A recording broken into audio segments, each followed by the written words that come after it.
Hello everyone, how are we doing today? Good. Wonderful. Good. My name is Blake Harrison. Today I'm going to be leading the group intervention. Today we're going to be talking about emotions. We're going to use horticulture within this, which is pretty much just using the use of like flowers and gardening and stuff like that to get in touch with our emotions, okay?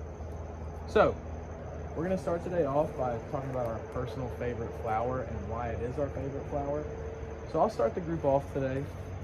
Personally, I thoroughly enjoy a rose, and if I had to pick a specific color for a rose, it would be a pink rose, just because that's what my great-grandmother used to have at her house a lot. I actually have this tattoo right here in remembrance of her, just because of all the flowers she had at her house. So we can start right here with you. If you just give your name, your favorite flower, and the favorite color of that flower and why it is. Okay. My name's John, and my favorite flower would have to be a sunflower, and that's because I always grew up having sunflowers around the house because my mom, that's her favorite flower. So I'm just used to it. So a yellow sunflower? Yeah. Does the yellow color bring you any type of emotion or feeling when you see that? Mostly joy. Okay. Yeah. It makes me pretty happy when I walk in the house and see some fresh sunflowers in a vase. So I'm Josh, and then my favorite flower is also a rose, and it's for a similar reason, because I asked my grandma last year to draw me her favorite flower as an art project. But it wasn't an art project. I'm going to get it tattooed whenever she passes away, hopefully not anytime soon. Absolutely. So I'm getting it tattooed on my collarbone in remembrance of her. And it's a red rose. That's the color that she drew. Does the color red bring you any emotion? It has a little like tied down to it.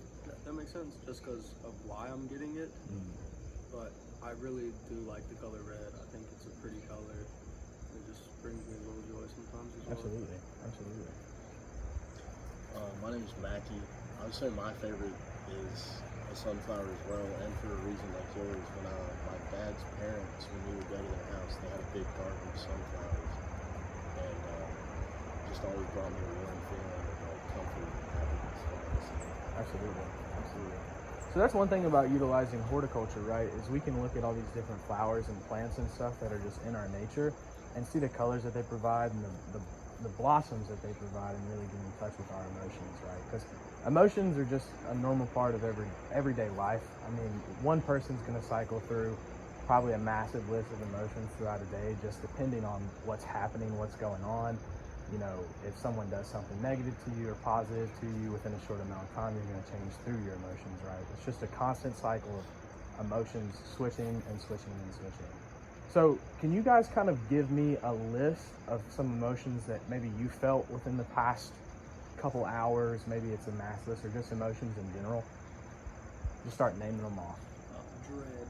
I did not want to get out of bed today. Absolutely. That's a good one. I feel that. Excitement. Excitement. Can you dig deeper than that? Is there another word for excitement? Joy. Fulfilledness. Fulfillment. Curiosity. Curiosity. What am I gonna do today? Absolutely.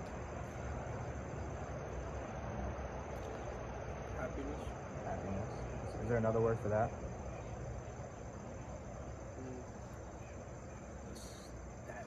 Ecstatic. Ecstatic. That's a good word.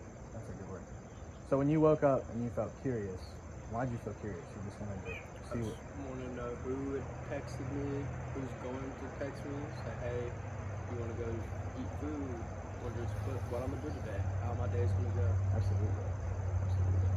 Any more? I'm a little stressed. Why are you stressed? I got a lot of stuff that I got to get done before the weekend. I got work tomorrow and Thursday. Okay. So got to get some homework, laundry, all that stuff. Find a good time to get all that stuff done before the break. Absolutely. Any more for you, Champ? No. Okay, cool. Those are a really good list of emotions, right? So today, what I'm going to do is I'm going to give you guys a list of emotions. Okay, I have 5 written down. I'm going to read them off to you right now. I have frustration, guilt, despair, pleased, and confident. Okay, so what we're going to do is you have all this area around you, kind of where the camera can see you, and I want you guys to walk around as a group, okay, and work together to find maybe a flower, a plant, a tree, a leaf, any form of, natural being, right, that might speak to you and tell you that it is that emotion. Okay, so I want you guys to kind of just stand up, walk around, and then take a picture of each of those plants or trees or things or whatever that you think embody that emotion. Okay? And what was the 5 again? It is frustration, guilt, despair, pleased, and confident. Okay, I'll give you this list so you can see. It's right there at the bottom. So if y'all just walk around and go as a group, one of y'all take your phone out and just take a picture for me, and I'll be right back.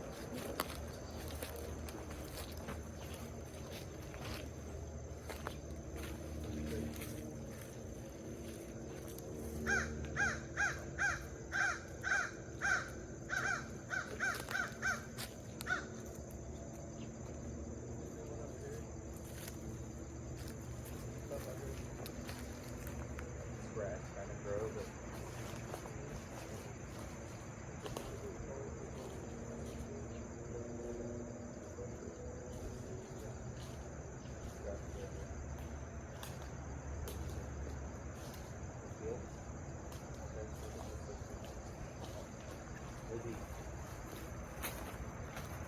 maybe this could represent guilt, this flower, this neutral. It's hanging on. Maybe that could be. Or maybe that's Or confident. Or hope. Oh yeah, do hope.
You guys figure it out? Yes.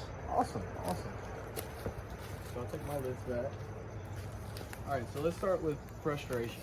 What did y'all pick for frustration? We got a picture of those grass blades right there. Okay. So they're just kind of like in their own patch, trying to grow. But they're about to like get killed because of the frogs. Okay. So did y'all all kind of agree on that about little patch of grass is frustration? I agree with that completely. I mean, you can look at it, right? Like what Mackie was saying. I mean, there's just not a lot of growth going on. It can seem a little frustrating for that patch of grass that's trying to grow because it has no way to grow. It's in the shade, it's not getting in the sun. There's just a little bit there. So absolutely, I agree with you with that. It's a really good. Right, guilt. What y'all pick for guilt? That tree branch right there. That little tree branch? Yeah, hanging there. What made y'all pick guilt for that? Because he kind of outcasted himself. He can go a branch that low in the tree, and it looks like it's kind of hanging down low. I was just like upset or guilty about the time that he did to the rest of the tree. What do you think makes him feel guilty? Maybe he can't grow as big. He can't grow as big, so he feels guilty. You think he feels like there's a purpose within the tree and he's not fulfilling it? Maybe. Sometimes. I like that. Absolutely. Alright, what'd y'all pick for despair? That Hanging little leaf right there hanging. right there. Oh, this guy. I don't know how it's hanging, but it's hanging. So what seems like with despair. He's just lonely. It looks like he's Distraught. So what does despair mean to you guys? Sad. Sad. So, like he's playing kind of. it's almost like he's trying to give up. Hanging on by a thread. Alright, please. That second little bit. The second little bit. What made you pick please? Sick crowd. You got a lot of shape to it. He seems thrown out. Seems well kept. The most well trimmed bush. I was about to say, what made that bush stand apart from the other? The other ones are like don't have enough, like good enough shape and not as well rounded as the neighbor. Yeah. So, if you had to assign an emotion to the other two bushes, what would you assign? Jealousy. Yeah. Jealousy? For both of them? You think they're both jealous? Yeah. Absolutely. I can see that. All right, and the last one, confident. Confident. Big. What made you pick confident for that tree? I want to point out because I looked at it and he's kind of by himself, away from all the rest of the trees. And all he has around him is little shrubbery. And he's the only tree right there growing, and he just looks proud and confident. He's able to stand alone from the rest of the trees. I like that because I don't know if you guys noticed, but there's two dead bushes right to the left of it. Right. And I mean, obviously, this area that we're sitting in, like we found out with frustration, is not getting a lot of sun, and that is one tree that's standing still from all the vegetation. Because it even looks like some of this monkey grass is kind of dying around here too. So yeah, no, I like that absolutely. So I mean, this is one thing, right? Like doing an activity like this and seeing what's around us and getting in touch with nature is how we can kind of, look at our own emotions, right? Because I noticed when you guys were sitting here talking about the overhanging of the trees, right? I heard Champ make a statement about confident, but I also heard someone else make a statement about despair, right? So it's like we all view things through different lenses depending on what we're going through within life, right? And we can stand outside and look at what's around us, and then see things that might be going through the same thing we are. Whether it's not actual physical, like living, speaking, talking, being, it still has emotions, it still has feelings, and we can get in touch with that, right? I mean, would you ever think before this activity you could look at a bush and be like, man, that thing has a feeling, that thing's got some kind of emotion? No, but when you break it down, right, you can see your own emotions through something else, okay? And that's the importance of emotions, right? Because like I stated earlier, no matter what you're doing, you're always going to go through some kind of emotions through your day-to-day life, right? It's a completely normal process, but it's important to be able to understand those emotions, right? So I guess my question for you after this activity, how do you think you could use something like this or something similar to it, like working in a garden, utilizing horticulture, trimming bushes, just doing anything outside to make vegetation form? How can that help you go through your day-to-day emotions? You wouldn't have to bottle it in thinking that you're the only one who has those emotions, because it's all around us if you really look at it. Maybe like a way to express yourself. Absolutely. Like how you take care of that plant maybe is like how you're treating yourself.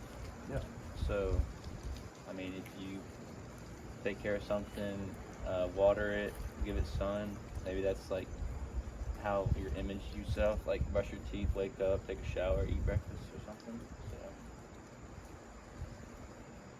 So. Anything else? There is 100% a very good feeling of rejuvenation whenever you take something and you start it from a little seed, right? And then you give it the care that it needs to get to a certain point, right? Because everything that's out here started somewhere. Okay, this feeling of confident, frustration, despair, proud, guilty, it started somewhere to get to where it was at, right? But that doesn't mean that it has to stay where it's at. You know what I mean? Like this proud, confident tree right here could also become a despair tree if we don't give it care.